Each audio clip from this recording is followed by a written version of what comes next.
His name is Andrew Walton and he is my dad.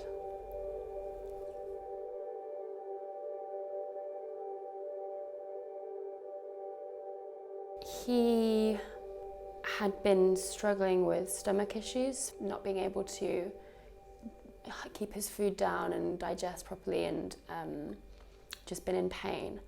They had said that it was indigestion. They'd given him all these pills, and then 2 years had passed, and by the time they discovered it was cancer, it had already spread to the liver, and so he was given 4 months to live.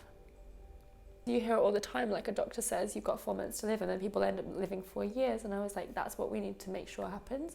So I kind of went between that and then wanting to make sure that if he did die in that 4 months, that we had made sure that it was the most amazing last 4 months for him.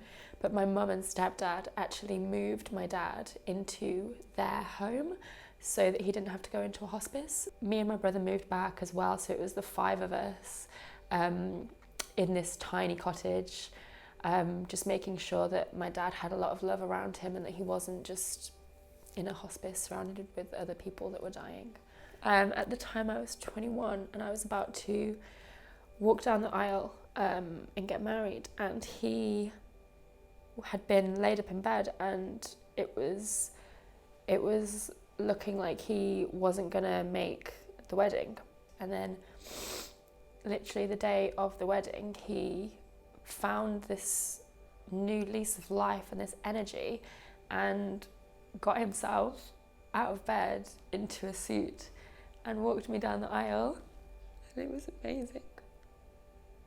And he gave a speech, which was amazing. And then he went back to bed. And then after that day, he just progressively got worse. He died on the 22nd of April, 2012. Yeah, it was a really beautiful morning. Actually, we all knew that that was the day that he was gonna go. We just all intuitively knew.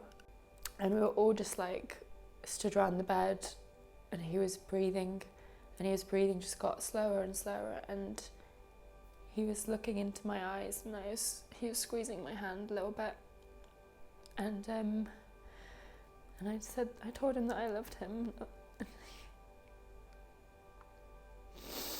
and he died holding my hand. But we all felt like it was it felt really beautiful when he left.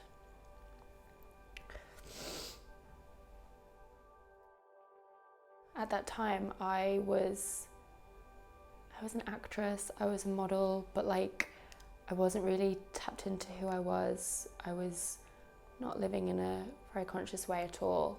I had a really severe eating disorder, and I was not really taking control of my life.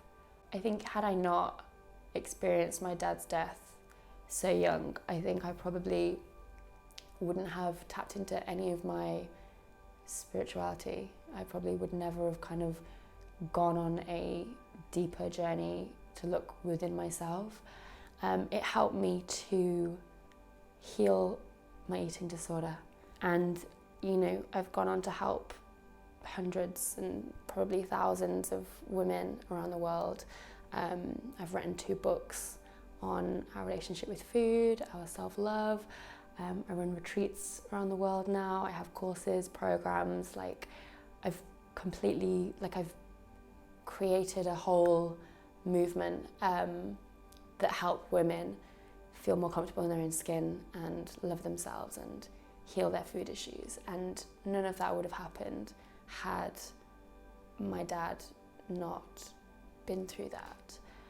I wanted to share my story because I feel as though each grief story is unique, and oftentimes people don't really know how to respond to it or what to say, and I think it's important to just really listen and just hear people. That's the most important thing, because I don't think people need you to say the right thing. I think they just need to be listened to and just have like an outlet to speak about it. And yeah, I wanted to share this for anyone else that's in the process of losing someone or has recently lost someone.